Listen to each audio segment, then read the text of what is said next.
हाय, मेरा नाम है दीपाली और मैं आज एक बहुत ही इंपॉर्टेंट स्टोरी शेयर करने वाली हूँ अबाउट डायबिटीज़, जो आपके लिए बहुत ज़रूरी है, तो एंड तक ज़रूर सुनिएगा। मेरे घर में डायबिटीज़ आज से 10 साल पहले अपनी जगह बना चुकी थी। क्या आपको पता है, हमारे यहाँ सो कॉल्ड डॉक्टर्स आजकल medium range of sugar levels में भी डायबिटीज़ की मेडिसिन शुरू कर देते हैं एज अ प्रिकॉशन, ताकि आपकी बॉडी उन मेडिसिन पर डिपेंड हो जाए और आप लाइफ टाइम के उनके पेशेंट बन जाए। बैक इन 2011 जब शायद मैं 7th और 8th क्लास में थी, मेरे पापा को डायबिटीज़ डायग्नोज हुआ। तब मुझे डायबिटीज़ के बारे में कुछ नहीं पता था, इसमें क्या होता है, इसमें क्या प्रॉब्लम्स होती है, क्या मेडिकेशन लेना होता है। और मेरे पापा ने जब पहली बार टेस्ट करवाया था, तब उन्होंने ऐसे ही रैंडमली टेस्ट करवा लिया था to see the sugar levels, and तब उनके शुगर लेवल्स अराउंड 200 से 220 के बीच में आए थे, जो कि एक प्री डायबिटिक स्टेज में आते हैं। पर इससे हम ये डायग्नोस नहीं कर सकते कि आपको डायबिटीज़ है और आपको मेडिसिन लेना पड़ेगी।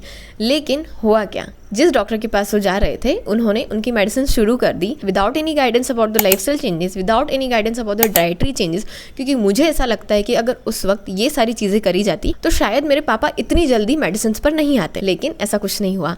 That doctor started his medication, और उस डॉक्टर ने पापा को ये बोला कि सर, ये बीमारी तो अब सबको ही होनी है और सबको ही दवाइयों पर आना है। Like really bro, you are not suppose to do that. You are putting a person on medication for life time. At least starting में 4-5 बार रैंडमली चेक करते, या फिर कुछ डाइटरी चेंजेस या लाइफस्टाइल चेंजेस, या उनको गाइड करते कि आपको योगा करना है, ये सारी चीज़ें करनी। अगर फिर भी नहीं कंट्रोल होती तो हम मेडिसिन स्टार्ट करेंगे। रैंडमली चेक करते, खाना खाने के पहले वाली, बाद वाली, पूरे इतने महीनों में उनके शुगर लेवल्स क्या रहा था वो टेस्ट करते, पर ऐसा कुछ भी नहीं किया गया।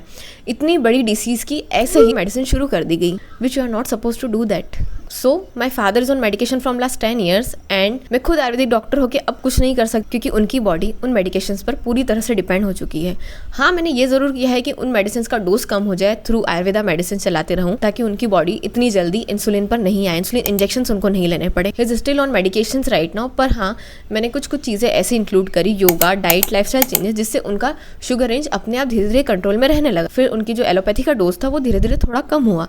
अगर वो सुबह शाम गोली ले रहे थे, तो अभी उन्हें एक टाइम ही मेडिसिन लेनी पड़ रही है। तो कहीं ना कहीं मैं उनको उस चीज से बचा रही हूँ। So what is my motto behind making this video is lifestyle disorder, जैसे कि पीसीओडी हो गया, डायबिटीज हो गया, और भी जितने होते हैं, इनके लिए please visit to an ayurvedic doctor. या स्टार्टिंग में एटलीस्ट अपना कुछ तो चेंज कर देखो बॉडी के ऊपर, और फिर देखो ना कि आपकी बॉडी किसे रिएक्ट कर रही है। ऑब्वियसली अगर आप कम रेंज में आप उसे कंट्रोल कर सकते हैं तो कर सकते हैं, लेकिन जैसे जैसे रेंज बढ़ेगा, you can't control it by lifestyle and dietary changes.